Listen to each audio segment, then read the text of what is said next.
جب میں اپنے آپ کو ان کے بیچ میں دیکھتا ہوں تو ایسا لگتا ہے جیسے شیروں کے بیچ میں بکری کے بچے کو شیر کی کھال پہنا کے بٹھا دیا ہو. کیونکہ میرا تعلق عام طور سے مدرسے سے نہیں رہا، لیکن میرا حلیہ ایسا نظر آتا ہے کہ شاید مدرسے سے تعلیم ہوئی ہے. میرا رہنا جو بھی ہوا ہے وہ یونیورسٹی کالجز میں ہوا ہے، علی گڑھ میں ہوں، علی گڑھ کے باہر میں لندن میں رہا، اس کے علاوہ اور جہاں بھی تو ایسے ماحول میں رہا ہوں جہاں پہ زنا، چوری، شرابی، حلال کھانا ڈھونڈنے کے لیے بہت لمبے محنت کرنی ہوتی ہے، اور ان سب چیزوں سے بچنے کے لیے بڑی محنت کرنی پڑتی ہے. تو ایسے انسان کا ایسے مجمع کے اندر بیٹھنا اور بات کرنا بڑی ذمہ داری اور بہت مشکل کام ہے.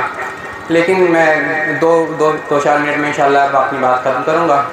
ایک تو سب سے پہلے یہ ہے کہ آج کا ماشاءاللہ یہاں کا منظر دیکھ کے بڑی خوشی ہو رہی ہے. اکثر یہاں سے نکلتے تھے تو یہاں پہ کھیت نظر آتا تھا، اور اس میں کچھ ایسی امید نظر نہیں آتی تھی کہ یہاں سے اللہ پاک ان کا ایک گہوارہ اور یہاں سے قوم اور ملت کے لیے ایسا سرمایہ نکلے گا. اور اس کا جو سارا کریڈٹ جو جاتا ہے، جو اس کا وہ کچھ بھی شرعی دینا چاہیے، وہ حضرت مولانا محمد شرافت رحمۃ اللہ علیہ کے لیے ہے. اور ان کے لیے مجھے ایک شعر یاد آ رہا ہے کہ تمہیں کہتا ہے مردہ کون، تم زندوں میں زندہ ہو، تمہاری خوبیاں زندہ، تمہاری نیکیاں باقی. تو ان لوگوں کی ہی محنتیں ہیں.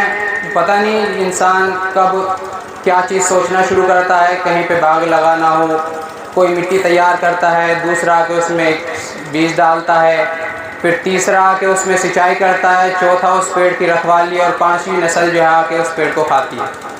تو وہی یہ جو درخت جو آج کسی حد تک نظر آ رہا ہے، یہ اس کی شروعات اسی زمانے میں ہوئی ہوگی جو آج نظر آ رہا ہے.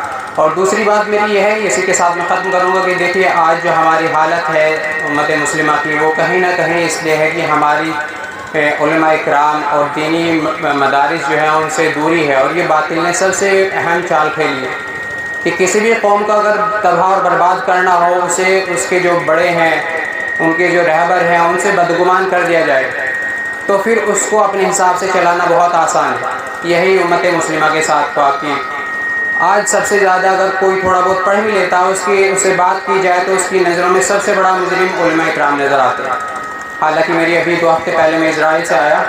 اسرائیل دنیا کی بڑی طاقتور ملکوں میں سے ایک ملک ہے، جس کے آگے دنیا کی بڑی بڑی سپر پاور کچھ نہیں ہے. اگر یہ کہا جائے کہ دنیا میں جو کچھ ہوتا ہے وہ اسرائیل کی مرضی سے ہوتا ہے تو غلط نہیں ہے. جو سپر پاور میں نام نہیں لینا چاہتا جسے ہم مانتے ہیں، وہ سب اشاروں پہ کام کرتے ہیں اسرائیلیوں کے. اور وہاں پہ میں دیکھ کے جو حالات آیا ہوں وہ یہ ہے کہ وہاں سب سے اونچا جو طبقہ ہے وہ علماء اکرام، ان کے وہ ربی کہتے ہیں. یہودی کے جو علماء اکرام ہیں وہ سب سے اعلیٰ مرتبے پہ ہیں. حکومت کسی کی ہو، کوئی پارٹی میں ہو، کوئی پی ایم ہو، کوئی پریزیڈنٹ ہو، لیکن چلتی علماء اکرام کی ہے وہاں پہ. حالانکہ ان کی تربیت، ان کے رہن سہن کے اعتبار سے ایسا پتہ چلتا ہے کہ اتنے جاہل لوگ ہیں حد سے زیادہ. حالانکہ دوسرے علماء اکرام میں اس لیے جاہل نہیں کہنا چاہیے، لیکن ان کی تربیت کے اعتبار سے انہیں کوئی سلیقہ نہیں ہے زندگی گزارنے کا. لیکن اس کے باوجود وہاں کے بڑے بڑے سائنٹسٹ، بڑے بڑے ریسرچرز، بڑے بڑے انجینئرز، ڈاکٹرز کی ہمت نہیں ہے کہ ان علماء اکرام پہ ایک چھیٹا کشی بھی کر لے.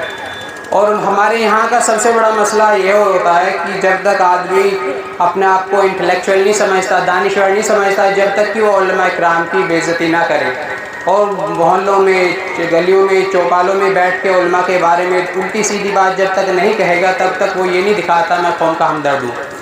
تو ہمیں اس سے بچنا ہے. یہی اصل میں ہم لوگ کے رہبر ہیں.